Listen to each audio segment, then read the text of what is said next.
네, 시간이 되었습니다. 이 시간 사도신경으로 우리의 신앙을 고백하도록 하겠습니다.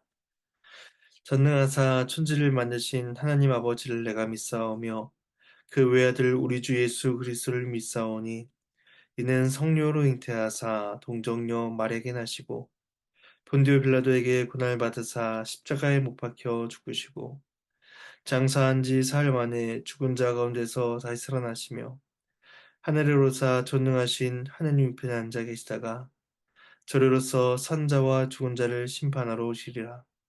성령을 믿사오며 거룩한 공예와 성도와 서로 교통하는 것과 죄를 사해 주시는 것과 몸이 다시 사는 것과 영원히 사는 것을 믿사옵나이다. 아멘. 이 시간 찬송가 369장 찬송하시겠습니다. 369장 1절과 3절을 찬송하시겠습니다. 함께 찬송합니다. 죄짐 맡은 우리 구주 어찌 좋은 친군지 걱정 근심 무거운 짐 우리 주께 맡기세 주께 고함 없는 고로 복을 받지 못하네. 사람들이 어찌하여 아랠 줄을 모를까. 근심 걱정 무거운 짐 아니 진자 누군가 피난처는 우리 예수 주께 기도드리세 세상 친구 멸시하고 너를 조롱하여도 예수 품에 안기어서 참된 위로 받겠네. 아멘.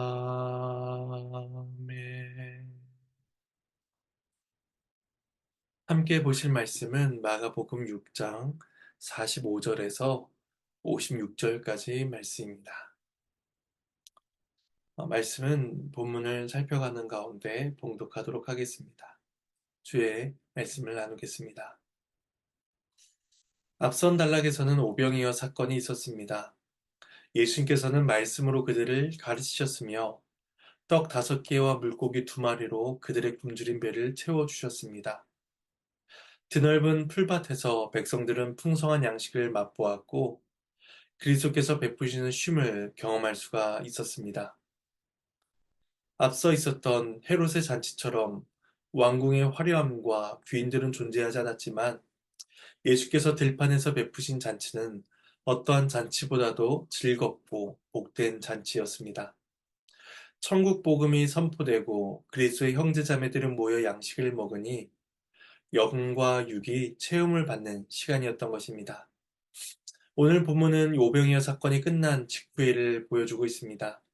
세 부분으로 나눠 볼 수가 있는데 45절과 46절은 기도하러 가신 예수님에 대해서 47절에서 52절은 무리를 걸어오신 예수님에 대해서 53절에서 56절은 게네사렛에서의 사역에 대해서 말씀을 주고 있습니다. 먼저 45절과 46절 말씀을 봉독하겠습니다.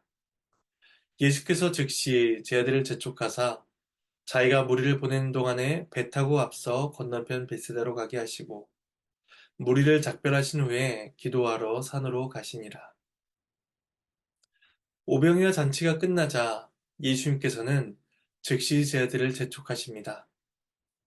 오병이어 때에 무리가 많음으로 무리를 지어 나뉘어 앉게 하셨는데 예수님께서 직접 무리를 보내시겠다라고 하시고 제 아들은 먼저 배를 태워 보내십니다. 그리고 무리를 모두 해산시킨 후에 예수님은 기도하러 산으로 올라가십니다. 병행 본문인 요한복음 6장 14절에서 15절에서는 오병이어를 경험한 백성들이 예수님을 왕으로 삼고자 했다라고 기록하고 있습니다. 제가 요한복음 말씀을 봉독해 드리겠습니다. 그 사람들이 예수께서 행하신 이 표적을 보고 말하되 이는 참으로 세상에 오실 그 선지자라 하더라. 그러므로 예수께서 그들이 와서 자기를 억지로 붙들어 임금으로 삼으려는 줄 아시고 다시 혼자 산으로 떠나가시니라. 예수님께서는 백성들이 목자 없는 양 같음을 인하여 불쌍히 여기셨고 그들의 영적인 결핍을 채워주심으로써 그들이 하나님 앞에 나아오는 그러한 은혜를 베풀어 주셨지만 정작 백성들은 예수님을 정치적인 메시아로 인식하며 자신들의 임금으로 삼고자 했던 것입니다. 영적인 기쁨이 넘쳐야 할 그곳에 정치적 열망과 흥분이 가득 차기 시작한 것입니다. 그런 분위기를 아신 예수님께서는 먼저 제들을 분리하여 보내십니다.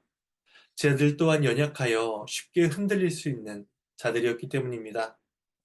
제들을 보내신 후에 예수님은 친히 무리들을 해산시켜 주셨습니다. 그리고 그들과 작별하신 후에 홀로 기도하러 산으로 가십니다.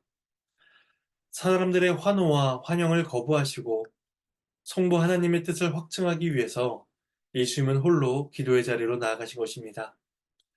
예수님께서는 성부 하나님과 동일하신 분으로서 참 하나님이셨지만 또한 참 인간으로서 하나님 앞에 기도로 나아가신 것입니다. 공생의 사역을 마치실 즈음에도 예수님은 겟세마네 동산에서 홀로 기도하셨다라는 것을 우리는 생각하게 됩니다. 이처럼 예수님은 군중들의 열광이나 또한 임박한 순환의 고통 앞에서 철저히 아버지의 뜻을 구하고 하나님 아버지의 도우심만을 구하셨던 것입니다. 예수님의 이러한 모습은 성도로 살아가는 우리들의 삶에 적용점을 줍니다. 하나님 앞에 나아가 기도해야 한다는 것입니다. 하나님 앞에 독대하는 시간을 통해서 나의 존재와 삶의 목적들을 돌아보고 주의 교훈에 비추어 그 뜻을 쫓아 살고자 결단하며 하나님의 도우심을 구하는 일이 우리에게 필요하다는 것입니다. 왜냐하면 우리들은 너무나 쉽게 흔들리는 자들이기 때문입니다. 육적 배부름에 취해 예수님을 임금으로 삼고자 하는 것이 우리들의 모습이며 또한 사람들의 환대와 열광된 반응에 심취하는 것이 우리들의 모습이고 반대로 사람들의 지지를 받지 못할 때에 한없이 괴로워하는 것이 우리들의 모습이기 때문입니다. 이러한 우리들에게 예수님은 하나님 앞에 기도해야 될 것을 가르치십니다.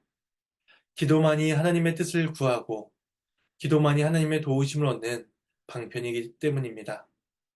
예수님께서는 친히 기도하심으로써 그 본을 우리에게 나타내 보이셨습니다. 예수님께서 홀로 기도하시던 그때는 날이 저문 늦은 밤이었습니다. 들판에서 5천 명을 먹이실 때에 이미 날이 저물어 가고 있었습니다.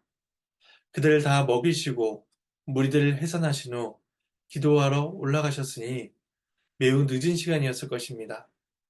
본문은 예수님과 제들이 다시 만나는 장면을 기록하고 있습니다. 47절에서 52절 말씀을 제가 공독하도록 하겠습니다. 저물매 배는 바다 가운데 있고 예수께서는 홀로 무태에 계시다가 바람이 거스름으로 제 아들이 힘겹게 노젓는 것을 보시고 밤 사경쯤에 바다 위로 걸어서 그들에게 오사 지나가려고 하심에 제 아들이 그가 바다 위로 걸어오심을 보고 유령인가 하여 소리 지르니 그들이 다 예수를 보고 놀람이라. 이 예수께서 곧 그들에게 말씀하여 이르시되 안심하라 내니 두려워하지 말라 하시고 배에 올라 그들에게 가시니 바람이 그치는지라 제 아들이 마음에 심히 놀라니 이는 그들이 그 떡 떼시던 일을 깨닫지 못하고 도리어 그 마음이 둔하여졌음이로라. 칠흑 같은 어둠 속에서 제 아들의 배는 바다 가운데 있었고 예수님은 홀로 기도하고 계셨습니다. 제 아들은 바람을 이기기 위해 힘겹게 노를 젓고 있었으며 예수님께서는 주의 뜻을 성취하시기 위해 기도하고 계셨던 것입니다. 예수님과 분리되어 고통과 괴로움을 겪는 제 아들의 모습과 하늘 영광을 버리셨음에도 하나님과의 영적 교통을 이루어 가신 예수님의 모습은 참으로 대비되는 것이다 라고 할 수가 있을 것입니다.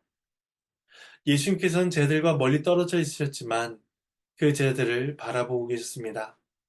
그들을 비춰줄 만한 밝은 조명도 없었지만 그 제자들을 향한 예수님의 시선은 선명하고 분명했습니다.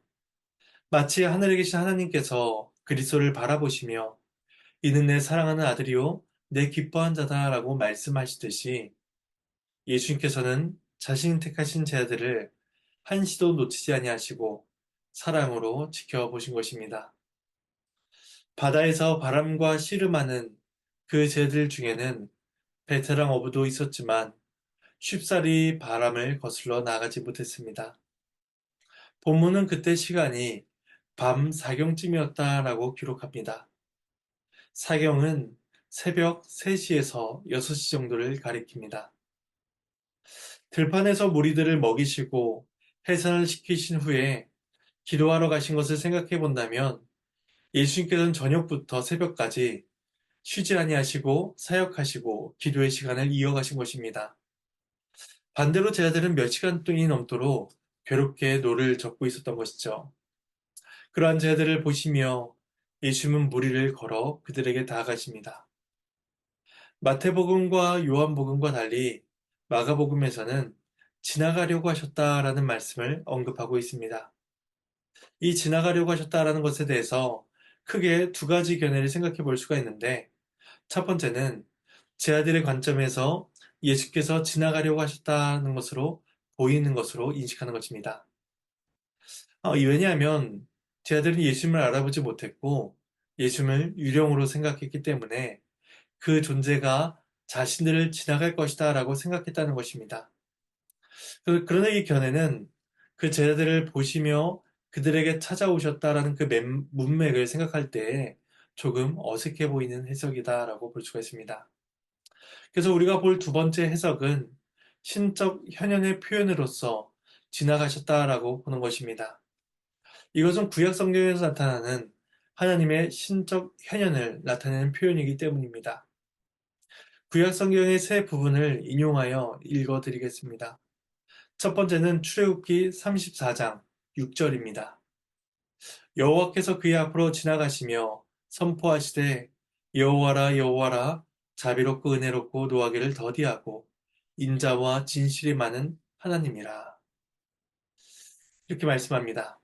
하나님께서는 바위 사이로 지나가심으로써 모세에게 하나님의 영광을 그렇게 신비롭게 나타내 보이셨습니다. 두 번째는 열왕기상 19장 11절 말씀입니다. 말씀을 봉독해 드리겠습니다. 여호와께서 이르시되 너는 나가서 여호와 앞에서 산에 서라 하시더니 여호와께서 지나가시는데 여호와 앞에 크고 강한 바람이 산을 가르고 바위를 부수나 바람 가운데에 여호와께서 계시지 아니하며 바람 후에 지진이 있으나 지진 가운데에도 여호와께서 계시지 아니하며 라고 말씀합니다. 하나님께서는 호렙산에서 엘리야를 세워두시고 그 엘리야 앞을 지나가십니다. 그렇게 함으로써 엘리야가 하나님의 그 신적인 현현, 하나님의 임재를 경험케 하시는 것이죠. 마지막으로 세 번째, 욥기 9장 8절 그리고 11절 말씀입니다. 말씀을 봉독해 드리겠습니다. 그가 홀로 하늘을 펴시며 바다 물결을 밟으시며 그가 내 앞으로 지나시나 내가 보지 못하며 그가 내 앞에서 움직이시나 내가 깨닫지 못하느니라. 욥은 하나님께서 바다 물결을 밟으시고 하나님이 내 앞을 지나가는 분이다라고 말씀합니다. 욥이 고백한 이 신비로우신 하나님의 모습이 오늘 본문에 그리스도를 통해서 드러나고 있는 것입니다. 예수님께서는 제자들이 지쳐 있을 때에 친히 찾아오시고 또한 구약의 그 말씀과 같이 그들을 지나가심으로써 신적인 현존을 보여주십니다. 예수님의 현현은 50절, 본문 50절에 예수님 말씀을 통해서도 짐작해 볼 수가 있습니다. 제자들은 바다 위를 걸어오는 그 사람의 형상을 보고 유령으로 생각해 두려워 소리를 질렀습니다. 그러자 예수님께서는 그들을 향해서 안심하라, 내니 두려워하지 말라라고 말씀하십니다. 이때 나다, 내니라는 이 표현은 단순히 예수님 자신을 지칭하는 것으로 볼 수가 있지만 지나가다라는 그 신적 현현과 맞물려 생각해 볼 때 모세에게 주셨던 신적 계시의 표현과 같다라고도 볼 수가 있습니다. 하나님께서는 출애굽기 3장에서 모세에게 자신의 이름을 계시하여 알려주시길 나는 스스로 있는 자다. 나는 여호와다. 나는 나다라고 말씀하셨습니다. 이처럼 예수님께서는 동일하게 자신의 제자를 향해서 나다라고 말씀하시면서 그 신적 계시의 눈을 그들에게 밝히 열어주고 계신 것입니다. 그래서 예수님께서 제자들을 안심시키시고 배에 올라타시자 극렬했던 바람이 잦아들게 됩니다. 그리고 제자들이 또다시 놀라게 됩니다. 처음에는 무리를 걸어오신 그 예수님을 보며 놀랐다면 이제는 예수님의 충만한 신성 앞에 놀라게 되는 것입니다. 반면에 이러한 제자들의 모습을 보며 성경은 그들의 태도를 꼬집습니다. 떡 떼시던 일을 깨닫지 못하고 도리어 그 마음이 둔화해졌다라는 것이죠. 예수님께서 베푸시는 풍성한 생명의 잔치를 맛보고도 제자들은 예수님의 신성과 능력을 깨닫지 못했으며 그가 베푸실 안전과 생명을 신뢰하지 못했던 것입니다. 그런 점에서 제자들의 마음은 일반 백성들과 본질적으로 다르지 않았다는 것을 보게 됩니다. 제자들은 백성들과 똑같이 우둔했으며 백성들과 똑같이 깨닫지 못한 자들이었지만 주께서는 그들에게 특별한 은혜를 지속적으로 베풀어 주고 계셨던 것입니다. 예수님께서는 지금도 택하신 백성들을 향하여 안심하라, 내니 두려워하지 말라라는 말씀을 주십니다. 따라서 우리는 성령님을 통하여 우리와 함께 하시는 하나님의 임재를 누리며 하나님의 충만한 신성을 신뢰하며 두려움 없이 살아가는 그 은혜를 누리게 된 것입니다.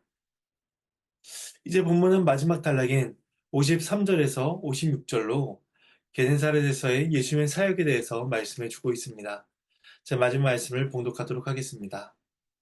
건너가 게네사렛 땅에 이르러 대고 배에서 내리니 사람들이 곧 예수신 줄을 깨닫고 알고 그 온 지방으로 달려 돌아다니며 예수께서 어디 계시다는 말을 듣는 대로 병든 자를 침상째로 메고 나아오니 아무데나 예수께서 들어가신 지방이나 도시나 마을에서 병자를 시장에 두고 예수께서 그의 옷가에라도 손을 대게 하시기를 강구하니 손을 대는 자는 다 성함을 얻으니라.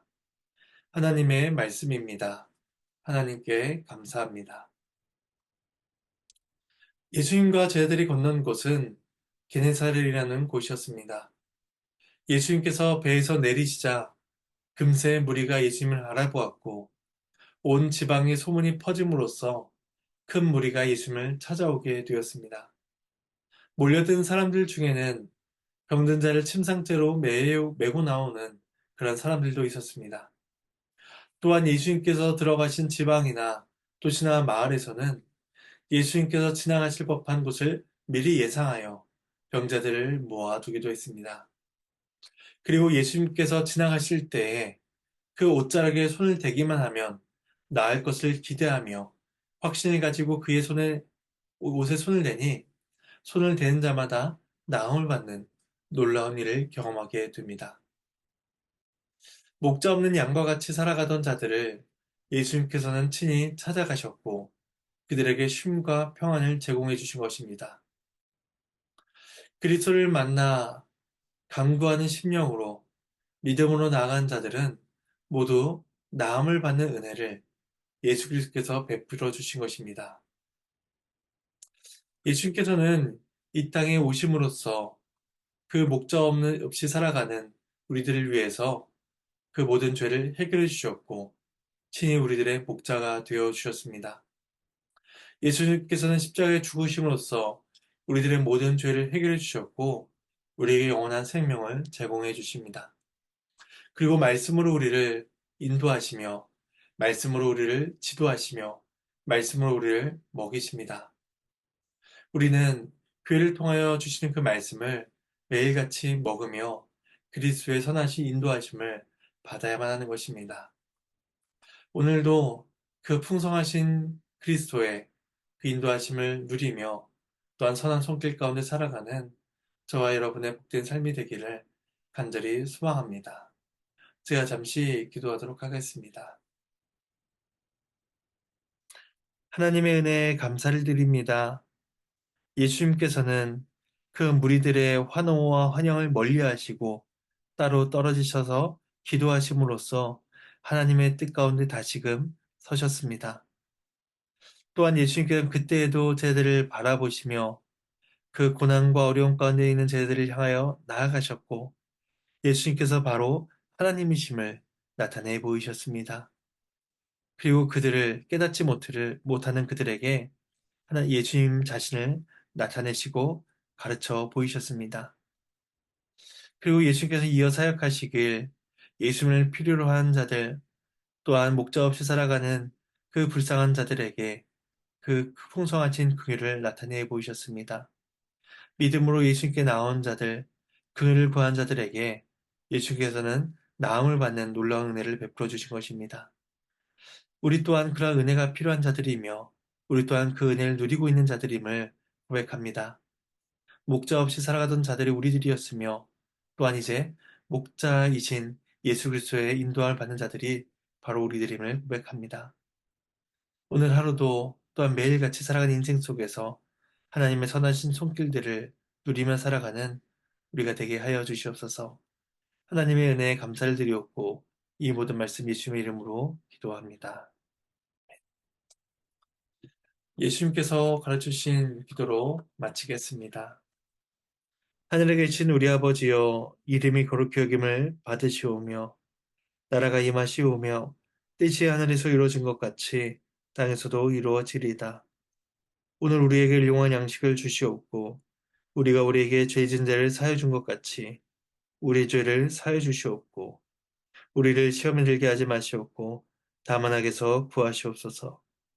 나라와 권세와 영광이 아버지께 영원히 싸움나이다. 아멘.